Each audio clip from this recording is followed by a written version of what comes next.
Hello, everyone. I'm so glad you could join us today for a student-led panel discussion on behavioral science and financial policies. This panel is organized by the Behavioral Science Society. It's their first event. The Behavioral Science Society is an organization of undergraduate students, graduate students, and postdocs who are interested in behavioral science. And they are affiliated with USC's Behavioral Science and Wellbeing Policy Initiative, which I lead with Jason Doctor, Ari Kaptein, Gulden Ulkumen, and Dan Simon. And we gratefully acknowledge funding from the USC Provost Collaboration Fund. And we also thank our co-hosts at the Sol Price School of Public Policy. So today's panel will be led by Liz Hannan, and she is a senior at the University of Southern California, pursuing a bachelor's degree in neuroscience with a minor in business finance. And Liz is also on the executive board of the Behavioral Science Society. Welcome, and Liz, please take it away. Thank you, Wandy, for your kind introduction, and good afternoon, everyone. I would like to invite everyone to read more about our panelists by scanning the QR code at the top right of your screen, and to put any questions you have in the Q&A message function at the bottom of your screen. Finally, I'm very excited to introduce our panelists for today's panel on behavioral science and financial policies. Today, first, we have Cary Frydman, who is a professor in finance and business economics at the USC Marshall School of Business, who specializes in behavioral finance, neurofinance, and experimental economics. Additionally, we have Alycia Chin, who is the senior financial economist with the U.S. Securities and Exchange Commission. Prior to joining the SEC, Dr. Chin worked at several financial regulators, including the Office of the Investor Advocate, the Federal Reserve Board, and the Consumer Financial Protection Bureau, and the Public Company Accounting Oversight Board.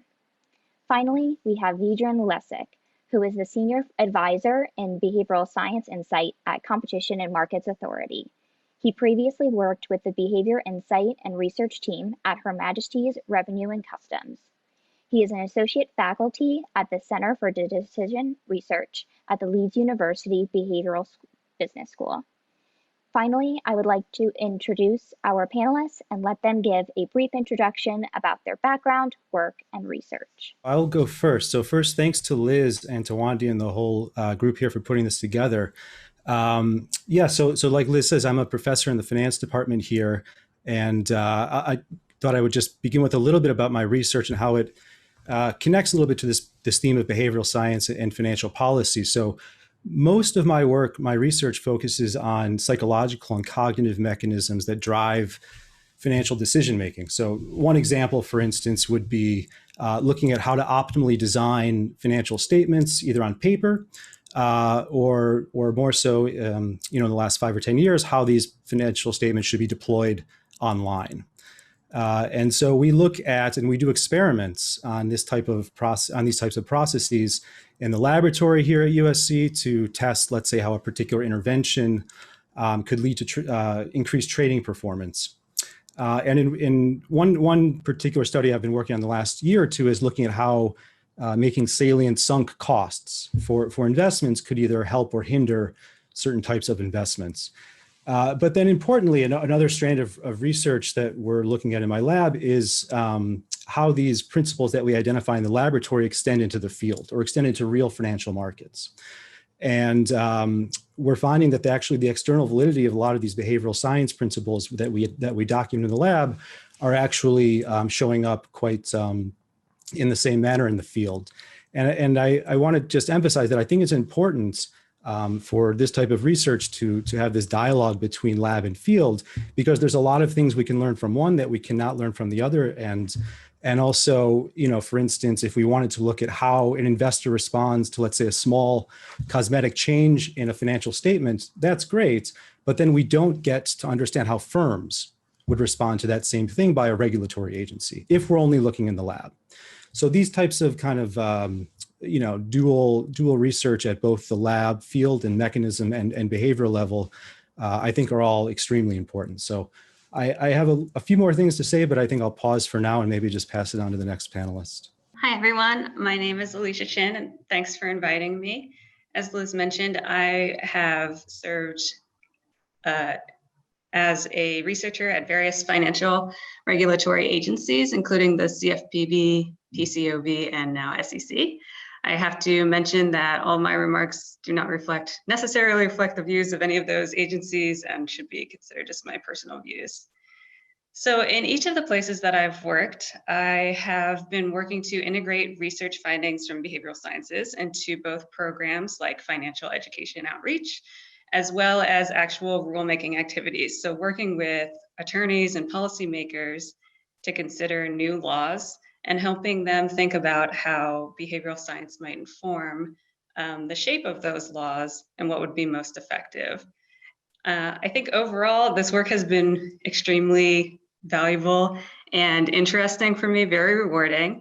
I've mostly learned that policy-making activities can strongly benefit, in my opinion, from more behavioral and psychological insights, because most of the time I work with people who have a lot of experience with the law, but not so much with human behavior and all of its limitations. So things that might come very easily to students of behavioral science, like limited attention, limited cognitive processing capacity, distractions, are not things that are maybe as easily captured for people who spend most of their time working with regulations.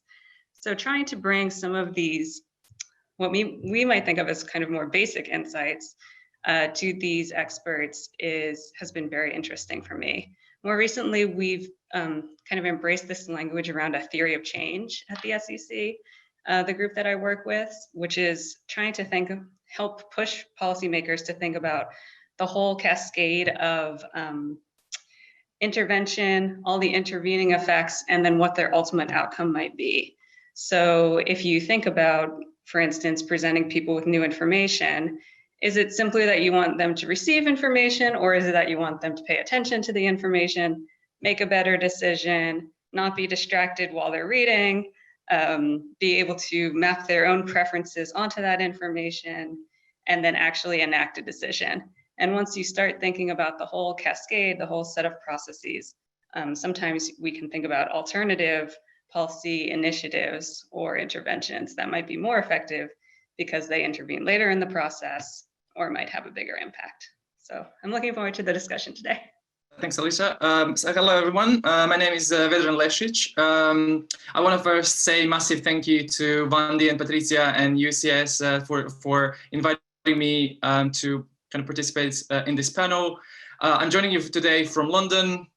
It's pretty much evening here, and we are in the lockdown 3, so nothing better to do anyways.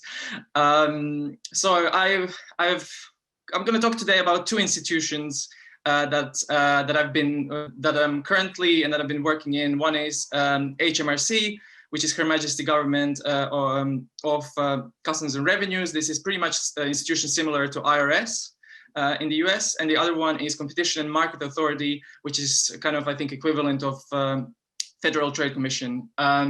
So again, my views and kind of thoughts that I'm going to express here doesn't reflect the institutions that I've worked, but my own personal views.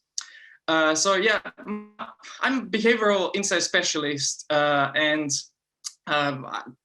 prior to the first 2 years of my work, I was part of a large in-house behavioral insight team within HMRC, which is a big tax authority, and kind of the projects that I worked there were particularly interesting because some of them were focusing on kind of different ways of viewing how to encourage people to engage with their tax affairs.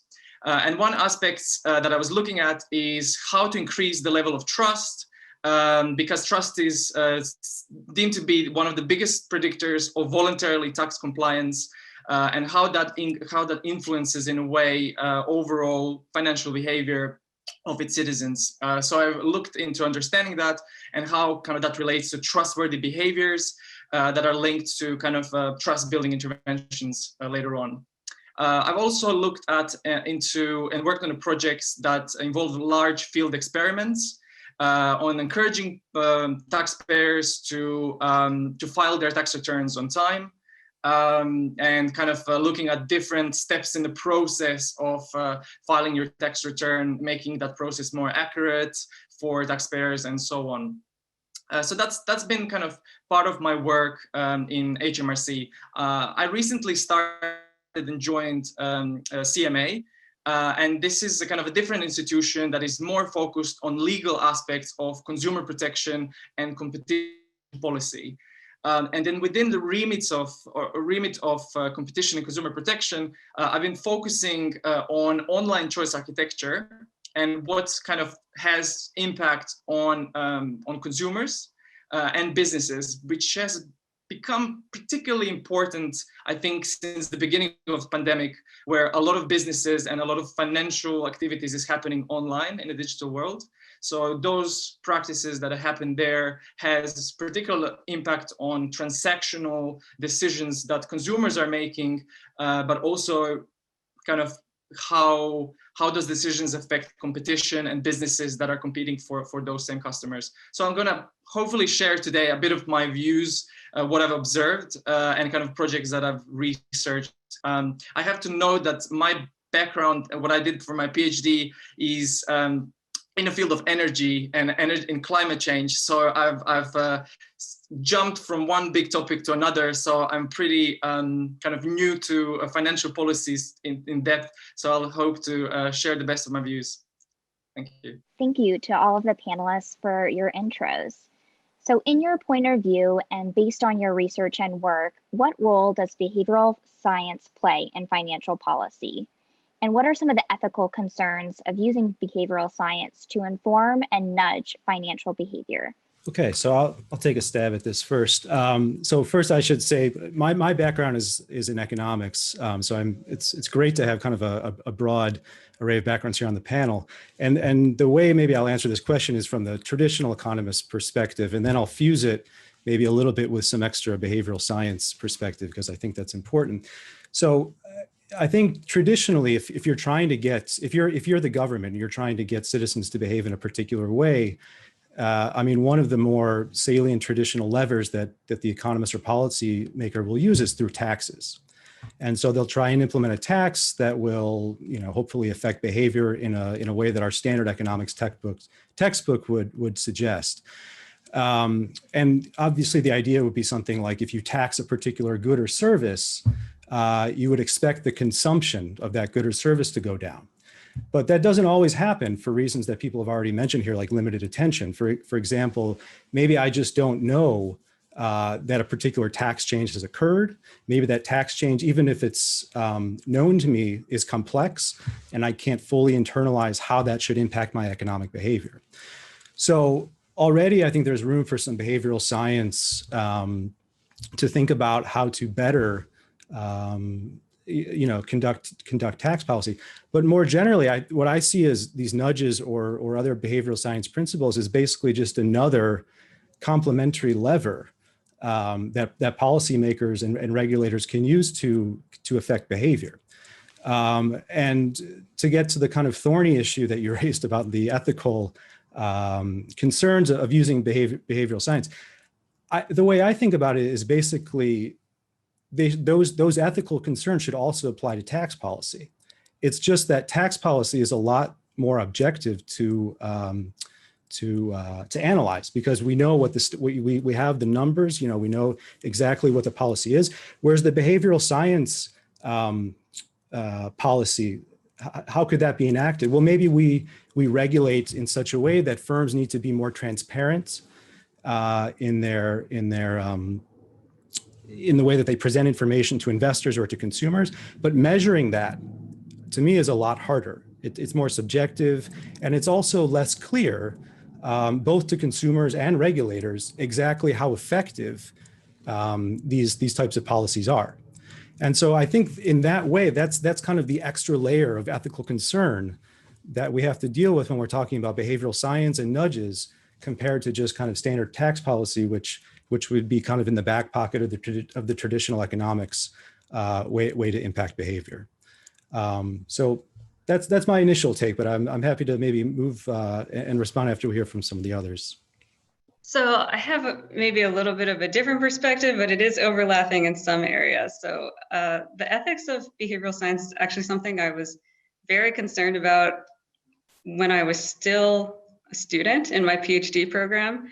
And after spending some time in government, I'm actually much less concerned about it than I used to be, for two main reasons. So I'll start with the more concrete one. So I worked for a little while on overdraft. Overdraft is when you don't have enough money in your checking account, but a financial institution can cover it anyway.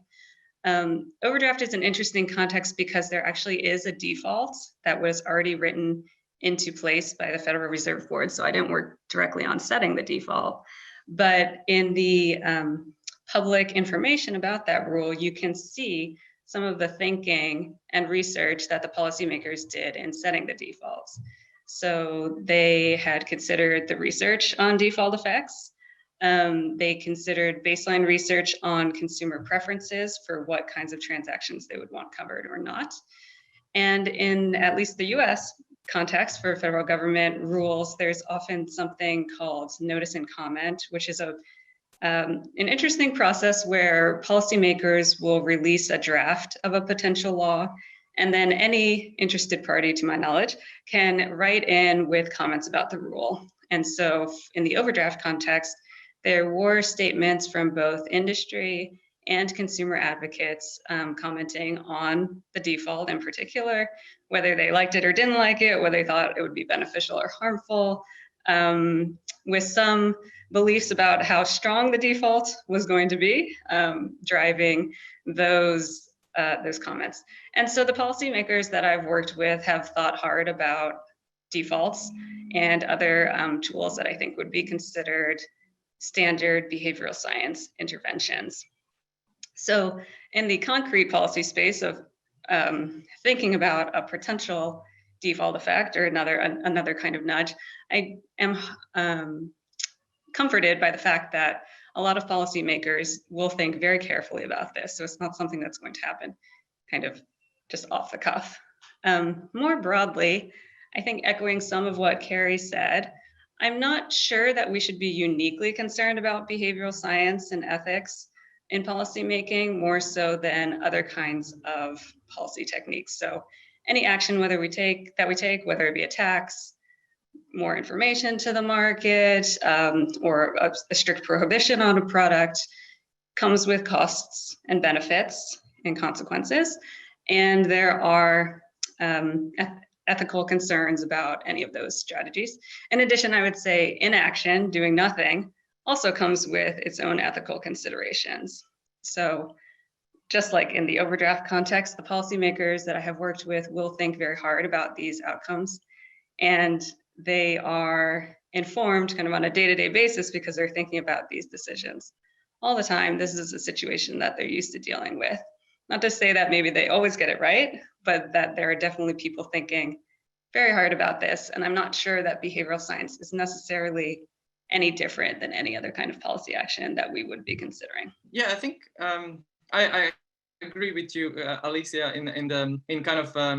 in terms of ethical consideration, that the experience that I had so far, it kind of made me less concerned in terms of if the government institutions are considering having ethical considerations while they're kind of progressing with the research projects, but also with with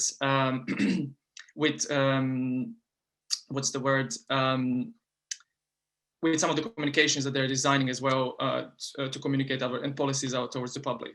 I think in the tax domain, this can be slightly tricky, because on the one hand, you want to encourage people to fund public services. And I think maybe in the UK, that might be a little bit stronger in terms of tax policies, but the premise is relatively similar. But then you have to find that line of not harassing people to do that. And I think that's when maybe potentially ethical considerations might come into the place. So helping taxpayers to fill their taxes by simplifying the forms, by lowering the readability levels in the communication, using visual aids, and kind of in that space, boosting that transparency for taxpayers. I assume that wouldn't be a problematic in terms of ethical consideration. What might be more blurry is using some other levers that might be kind of reminders, prompts, and other maybe norms that might kind of influence the choice that maybe taxpayers wouldn't make necessarily in a kind of in a neutral context, but also potentially kind of applying a policy to a vulnerable group of taxpayers or a vulnerable group of customers or people. That might be kind of that is a kind of remit of ethical consideration. And I would say that as long as government institutions have those ethical consideration at the forefront when they're planning the research and also having to kind of how they're mitigating those risks, I think it should be fine. And from my experience with different levels of sign-off processes within organizations, that usually is kind of examined thoroughly. On the other hand, in the domain of competition and consumer protection, it's a slightly different issue, because it looks from the perspective of how different businesses are incorporating nudge practices and how they're applying behavioral science in that context. And I think the ultimate kind of criteria there is looked at consumer welfare, and if how much that is actually being changed, or is that been increased or reduced?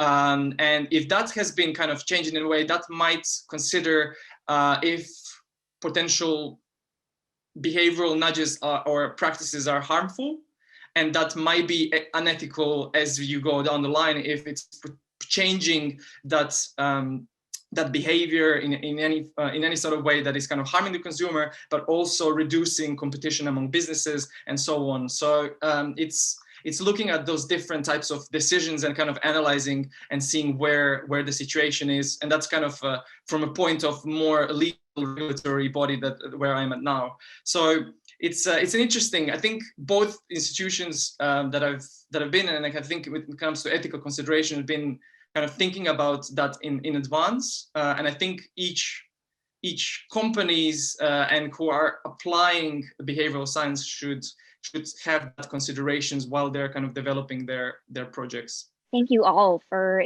your responses. We have a question coming in through the Q&A that is asking specifically for Vedran how consumer behavior may change in response to financial crises that you've seen in your research and new financial policies. And are there any commonalities amongst users, and does that environment of the consumer affect their financial behavior? So yeah, I think in terms of kind of recent kind of behavioral change that might have happened in the response to the pandemic and potential financial crisis that is developing, I think it has already shifted certain trends in terms of financial behavior. And in tax domain, what I've observed is that some relationships between government bodies has been redefined or newly established. So for example, HMRC, who is traditionally an institution that has been collecting tax for a number of years, with new government support schemes that came out of as a result of the pandemic, have kind of changed the role where HMRC was giving financial support to businesses, which hasn't happened in a long time. So it redefined that function, and I think that might have shifted certain perceptions and certain behavioral patterns in some of the customers that viewed HMRC as an institution. Other elements of when it comes to financial crisis, in fact, is definitely is kind of creation of the new social norms and new groups in terms of and dividing particularly customers or people who find themselves in a position to be more vulnerable than before in situations of greater financial distress, but also in situations where the uncertainty is quite high for their decision making, in comparison to maybe some other occupations and some other groups who are kind of have been financially preserved through this time. And I think that gap and those groups might start to behave quite differently and respond to different initiatives and different policies. So I think that kind of segmentation in a way should be taken in account.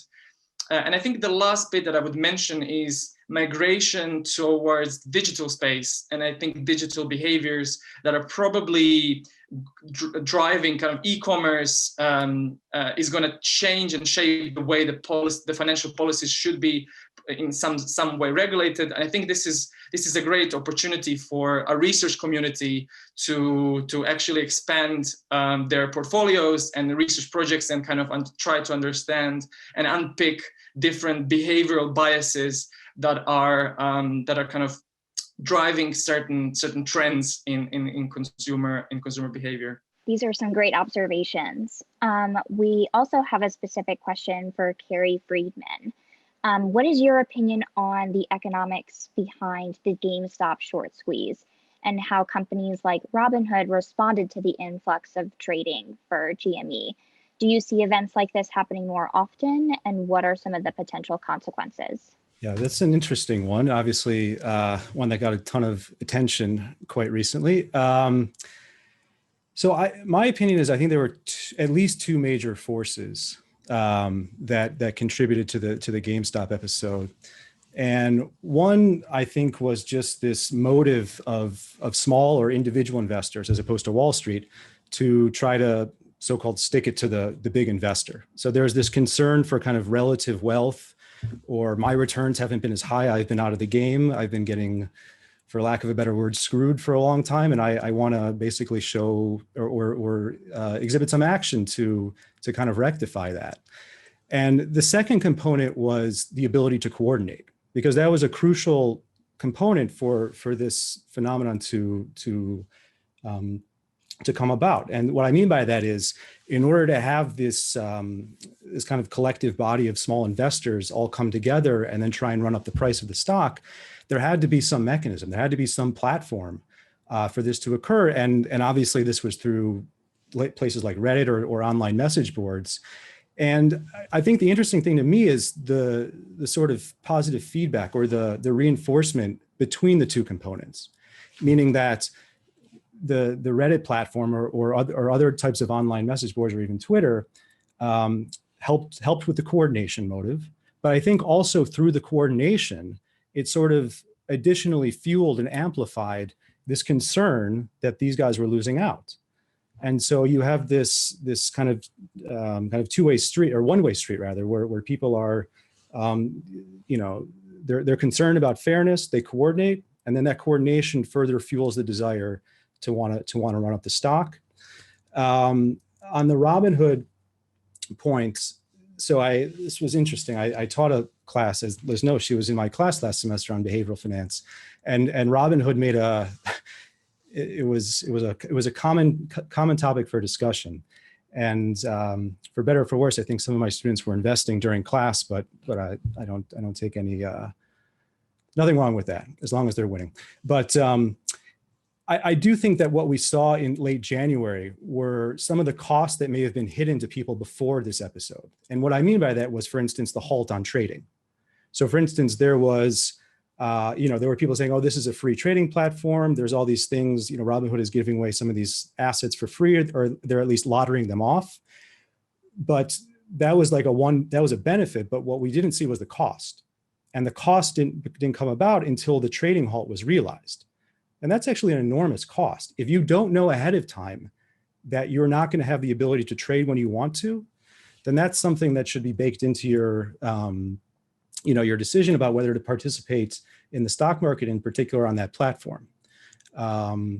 So I do think there probably will be more of these types of episodes moving forward, just because the two forces that I think brought this about, in particular the coordination force, there should still be plenty of opportunities for that to happen as people have become more, they're investing more online and they're investing more in these online communities. Thank you so much for that answer. This is an answer that can be posed to all of our panelists, and it's specifically, how do you see more career and educational opportunities for professionals training in behavioral finance and science? And what kind of training might these professionals need? Okay, maybe I could start this one. So I definitely am very optimistic about the opportunities for more opportunities for professionals in behavioral science. Where I've been in the US government space, I think there is a growing recognition of our value add. I hope that I've been part of that instead of hindering that. And the skills that I think people can bring to the table are a couple. So strong research training is definitely valuable. I think unlike maybe a traditional PhD program where the goal is to get very deep in one particular topic, I found there to be a much higher emphasis placed on flexibility and kind of generalist skills, which might appeal to some people. So for instance, even if you write a dissertation on mortgage finance, it's very likely that you'll be looped into student loans or debt servicing or investing, because frankly, there just really aren't enough behavioral scientists in the government space. So that's where you go. And then one that I think that may be clear from some of my prior comments, I often deal with a lot of people who don't have the same training that we do. And so the ability to communicate to those individuals is very valuable. So on a day-to-day basis, I might speak with attorneys, market specialists, whether that be from former bankers, former investment bankers, a debt collector, an auditor, etc. So clear speaking ability, clear writing skills are essential. I will mention that for the students who are listening, there are a lot of opportunities to engage with the federal government if that's a particular area of interest for you. In the US, there are formalized internship programs. I know the Securities and Exchange Commission, where I am now, has internships multiple times a year. They can be done remotely, which is especially important during the world in COVID. They can be done for course credit sometimes, if you can coordinate that with the university. And so that might be a valuable way for you to gauge whether you like this kind of work, at least on a part-time basis while you're still in school. Yeah, I'll go second. So I do think overall there's going to be a lot of opportunities for students who are specializing in behavioral science, either in school or maybe in a related discipline, because to me, I see behavioral science as kind of a combination, a very multidisciplinary type of field. So drawing on insights from psychology, economics, finance, sociology, I mean, you name it. It really, it's about how you actually impact behavioral change, and all of those different disciplines are needed for that. And so I'll give an example. I have a student who I just sat on his dissertation committee. He's now starting at the behavioral science group at Zillow. And so that's a fairly recent group that's opened up there. And it's not surprising. It's not surprising that a firm like that would want to house a bunch of smart researchers to understand exactly what makes people want to buy a house, or what makes them stay online to start to keep searching for houses. And I think, nowadays, at least with COVID, they'll probably want to better understand how people are thinking about virtual tours versus in-house tours. And I think those types of things will probably not revert back to pre-pandemic style. So that stuff is kind of here to stay. So you can imagine thinking about, looking at where people are moving the mouse, moving their eyes when they're looking at these types of virtual tours on screen, to get a better sense of what is driving their decision-making in that respect. But that's just one example. I think you could easily employ that type of thinking also on an online trading platform. So what parts of the platform are people looking at? What grabs their attention? And if the wrong thing is grabbing their attention, or perhaps if the less relevant things are grabbing their attention, then maybe we should think about redesigning platforms in a way that makes it easier for the investor, the consumer, to process information that would be useful to them. So yeah, I think overall there should be a strong market, I think, for these types of jobs moving forward. Yeah, I have to echo both Cary and Alycia in this. I think the situation and landscape seems quite optimistic. I think 10 years ago, or maybe actually 11 now, was the first behavioral insight units found in the UK government in the Cabinet Office. And now today, almost every government department in the UK has their own internal behavioral insight team, which is kind of tremendous growth in terms of behavioral science community just in government. I've been part of of a behavioral team that has 20 people, 20 different behavioral specialists coming from different backgrounds, from economy, from psychology, from public policy, social research. And I think kind of that interdisciplinarity is kind of a pretty big kind of a topic and important for behavioral science, because we're still kind of integrating all these different outputs. And I'm kind of now working in the team that has been set up 6 months ago. So it's kind of pretty new team. So many new teams I think are setting up in the institutions, but also I think a lot of organizations and companies are founding their own behavioral insight teams and kind of looking at the opportunities what behavioral science input can actually offer. And I think I agree with both of the skills that you kind of mentioned. I would say, apart from a behavioral, kind of strong research background that can help kind of lead this type of projects and provide behavioral evidence, it's good to kind of have an understanding of data science as well, because it might be that you might end up collaborating with a lot of data scientists. So it's good to know the language that they use. It's, I think, one critical skill that is good to kind of start developing as you are going through your programs is the collaboration or kind of stakeholder management or interdisciplinary collaborations, which I think it's really important, particularly when you are tailoring the communications and outputs to different types of audiences, but also working with legal teams, working with policy teams, working with comms teams, and they all come from kind of a different place, and you have to be quick on your toes in terms of, and kind of know how to present behavioral outputs in a digestible way, and it's still that it kind of delivers an impact. So I think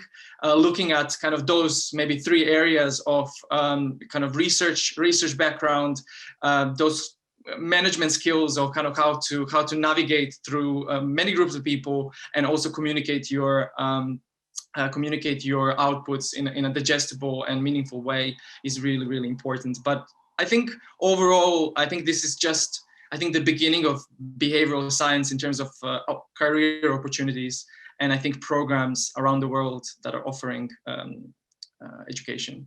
Could I interject? I just wanted to follow up real quickly on Vedran's point. I think it's super important, this idea that you have to be able to communicate with people from different fields, because our trainings are really grounded in sometimes very different assumptions. So for example, if you're working with a psychologist, if a psychologist and economist are working together, the economist may have no idea that any of this behavioral science actually exists or is relevant.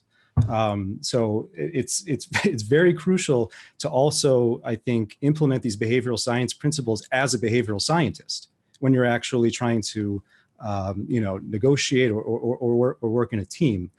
And that brings up another thought, which relates, I think, to the first point that Liz brought up about this ethical concern, which is that we also have to take a stance on whether the government itself is a behavioral science actor, or are they subject to behavioral science biases?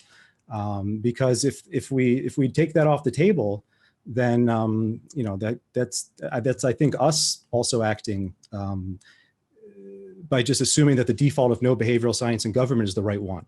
And so I think there should be some thought about whether the actors making the decisions themselves are subject to these biases. These are definitely really important considerations, and I'm sure attendees and participants are very grateful to hear that there are definitely opportunities out there to get involved in these areas. We have one question coming in for the chat that I think Alycia or Vedran could give some insight to, and that is, as wealth inequality increases in the United States, what are your thoughts on the political feasibility of measures like wealth taxes? And do you think we should implement wealth taxes to address wealth inequality? Well, let's see. I haven't worked directly on tax policy, so I don't know that I'll have the most informed answer here. The Office of Evaluation Sciences at the General Services Administration, I believe, is doing some work on tax policy, as well as the IRS, I think, also in the US has a behavioral science team. So fortunately, we don't have one of those experts here today. I would say that I think behavioral science could help us think about tax policy in a couple of different ways. One would be thinking about bringing in psychology to think about what people find acceptable, harmful. Actually, a lot of the discussions that we have about ethical concerns and research on the empirics of ethics, I think could lend a hand here, where if it is decided that that is the new tax policy in the US, finding ways to help people grapple with that, frankly, market that kind of new policy, I think behavioral scientists would be able to help with all of those efforts. I know that in government in general, there has been a lot of work thinking about wealth and just the impacts of wealth, as well as in academic institutions, I should mention. So, and the consequences that wealth inequality has on various stakeholders in parts of the distribution. Some of the most, some interesting research along those lines is that you may be aware of is about the psychology and how people perceive income inequality and how many people prefer a society that's more equal, but then depending on how you measure it, maybe people also feel that any changes to make the society more equal are not fair. So I'm not sure about exactly how behavioral science could inform the decision of whether to change taxes in and of itself. But I think around all of these ethical concerns, psychologists could definitely weigh in. Yeah, I agree with this as well. I think there have been a lot of I think considerations, and I think policy teams probably have been trying to come up with the way how to address kind of wealth taxes. I mean, from the UK perspective, I can say that. The work that has been done on wealthy taxpayers groups has been kind of how is the relationship within those kind of those taxpayers who kind of are in that group, how are they perceived, what kind of communication has been so far, and how that relationship might impact the future relationship if there are any changes. And I think this is the role of behavioral science, to help understand how those decisions are being made before maybe some of those policies are announced or tested. And I think there are many ways how you can look at how to potentially solve the inequality in terms of societal change. And I think that might be one avenue that behavioral science can contribute, but I think there are probably many more ways how behavioral teams and behavioral scientists can actually look at and help address, because at some stages there might be differences in perceptions of what is perceived as inequality. On the other hand, there might be differences in actual inequality and how that is on everyday basis in terms of kind of how do you budget yourself and your own kind of like household finances. So it's a fine line, and I think behavioral science can definitely help to financial and kind of those groups to interpret and understand how consumers feel in those situations when their policies are introduced, and what that might impact have on their acceptance down the line. I hope that makes sense. Absolutely. Well, thank you all so much, especially for the panelists for contributing today. And I want to thank everyone for attending our event. We would also like to invite everyone to attend our next event on March 2nd with Lori Craner from Carnegie Mellon, who will discuss the security and privacy for humans from 12 to 1 p.m. Thank you all so much for attending today, and see you soon.